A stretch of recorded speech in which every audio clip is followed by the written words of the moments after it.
ስንት ነገር እንዳሳጣ ታውቃለህ? በዚህ አኳኋን እኮ ህይወትህንም ልታጣ ትችላለህ። እንዴ ማለት? መረጋጋት አለብህ። እድሜ አይመክርህም እንዴ? ጋሼ በጣም ይቅርት፣ ግን በዚህ ጉዳይ መቼም ልረጋጋ አልችልም። ለምን?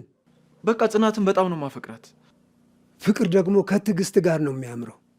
ለማንኛውም ውጭ ያለውን ነገር አጣርቼ ልምጣ። ሰላም ሰላም፣ ጤና ይስጥልኝ ውድና የተከበራችሁ የቻናሌ ቤተሰቦች እንደምን አላችሁ? በያላችሁበት ሰላምና ጤና ፍቅርና ደስታ ብዝት ይበልላችሁ። ለቻናሌ አዲስ ከሆናችሁ ሰብስክራይብ በማድረግ ቤተሰብ አድርጉኝ። እንዲሁም ላይክና ሼር በማድረግ ሀሳብ አስተያየታችሁን ኮሜንት ላይ አስቀምጡልኝ። ውድ ተመልካቾቼ የዛሬው ቪዲዮ ጽናት ክፍል 157ኛ ነው። ኪራ አሁንም በተደጋጋሚ ጥፋት እያጠፋ ይገኛል። ታዲያ ኪራ ጥፋት የሚያጠፋው በመናደዱና ቶሎ ነገሮችን በመወሰኑ ነው። ታዲያ ጽናትና ኪራ አሁን ላይ ያሉበት ሁኔታ ለሁለቱ ምቹ ቢሆንም ግን በዙሪያዋ ያሉ ሰዎች ይሄንን ነገር መቀበል አልቻሉም። በተለይም የጽናት የቀድሞ እጮኛዋ የነበረው ፈለቀ ወንድሙ ይሄንን ነገር እንግዲህ አጥብቆ እየተቃወመ ይገኛል። ጽናትን የራሳቸው ማድረግ ባይችሉም እንኳን ይሄንን ነገር እያደረገች ልናይ አንችልም፣ ወይም ደግሞ ከዚህ ሀገር ይህ ሰውዬ መሄድ አለበት በማለትም እንግዲህ ኪራ ከዛ ክፍለ ሀገር ለቆ እንዲወጣ እያደረጉ ይገኛሉ። ኪራ እንግዲህ ከጽናት ጋር መንገድ ላይ እየሄዱ ባሉበት ጊዜ ጽናት ተደናቅፋ ትወድቃለች። በዛን ጊዜ ነበረ ጽናትን ምን እንደጣላትና እግሯን ወለም ብሏት ከሆነ ልሽላት ብሎ ጎንበስ ይላል ኪራ። ታዲያ በዚህ አጋጣሚ ከኋላቸው አንድ ሰው መጥቶ ነበረ። ያ ሰውም እንግዲህ የፈለቀ ወንድም ነው። እሱም እንግዲህ ነገሩን ወደ ሌላ ቀይሮት ጥሩ ነገር እንዳላደረጉና ያልተለመደ ነገር ህብረተሰቡን በመበከላቸውም እንግዲህ ጥሩ ነገር አልሰሩም በማለት ወጥቶ ለሰፈሩ ሁሉ ያወራል። ይሄንንም እንግዲህ ሰፈሩ ሁሉ ጽናት ላይ ጽናትን መጠቋቋሚያ አድርገዋት ብዙ ነገር ሲናገሯትም ነበረ። ኪራም ይሄንን ጉዳይ ይሰማል። እንዲሁም ዴቭም አባቷም ሁላቸውም ይሄን ነገር ይሰማሉ። ታዲያ ኪራ ይሄን ነገር ሲሰማ በጣም ተናዶ ነበር። ይሄን የተናገረው ከበዛብህ ውጪ ማንም ሊሆን አይችልም። ስለዚህ እኔ በዛብህን አግኝቼው ላውራው ይገባል በማለትም እንግዲህ እሱ ወዳለበት ሄዶ እሱን እንግዲህ ለምን እንዳወራና ምን አስፈልጎት ይሄን ነገር ማለት እንደፈለገ ሲጠይቀውም ነበረ። ታዲያ በዚህ አጋጣሚ በንግግራቸው አልተግባቡም ነበረ። ኪራም እንግዲህ እሱን ይመታውና ወደ ቤቱ ተመልሶ ይሄዳል።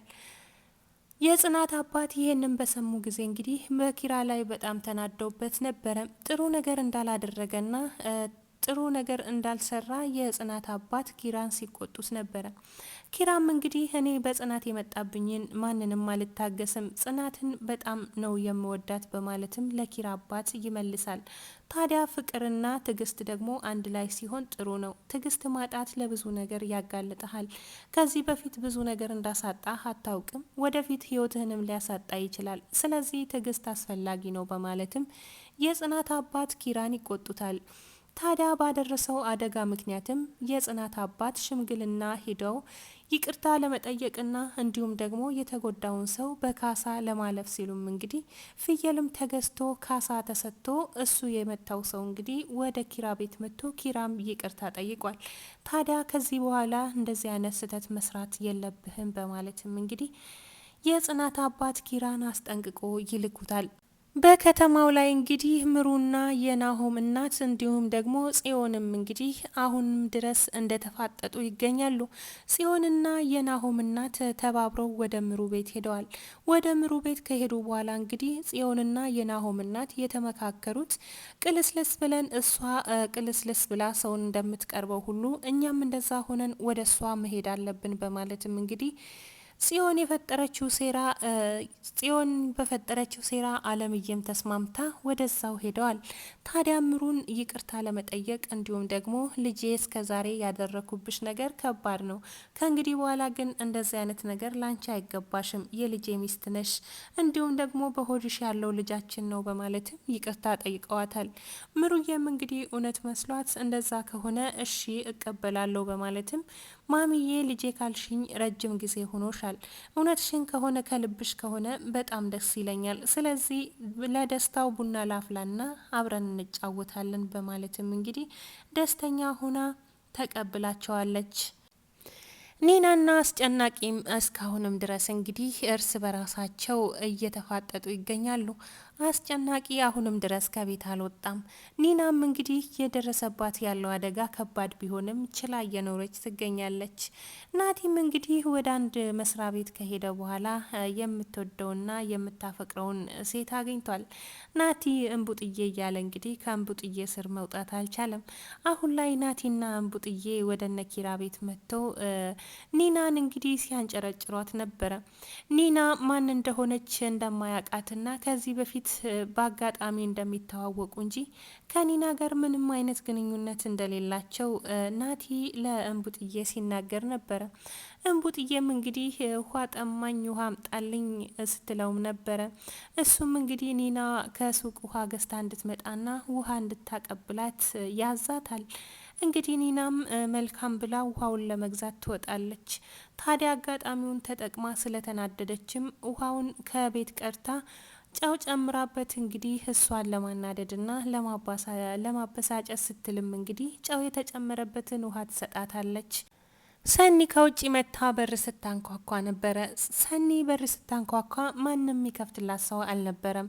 እንግዲህ አስጨናቂም ውጪ ስለነበረ ከኋላዋ መጥቶ ምን ነው ቆንጂት በማለትም ሲጠይቃትም ነበረ። ቁልፍ ካለ በሩን ክፈት ወደ ውስጥ እንግባ ትላለች። እሱም ቁልፍ እንደሌለውና በአጥር ላይ መዝለል ትችያለሽ እንዴ ብሎ ሲጠይቃት ነበረ። አንተ ቁልፍ ስታጣ ዘለህ ነው እንደ የምትገባው ስትልም ሰኒ ትጠይቀዋለች። እሱም እንግዲህ በዚህ መሀል ደንግጦ ተበላሁ እያለም እንግዲህ እንዳይነቃበት ግን አይ አላቅም ካወቅሽ ብዬ ነው በማለትም ሲጠይቃትም ነበረ። እንግዲህ ሰኒ በር ላይ ቆማ በምጠብቅበት ጊዜ ኒና ትመጣለች። ኒና ለምን በር ዘግተሽ ትሄጃለሽ? ስልክ ሲደወልልሽ ለምን አታነሽም? በማለትም ትጠይቃታለች።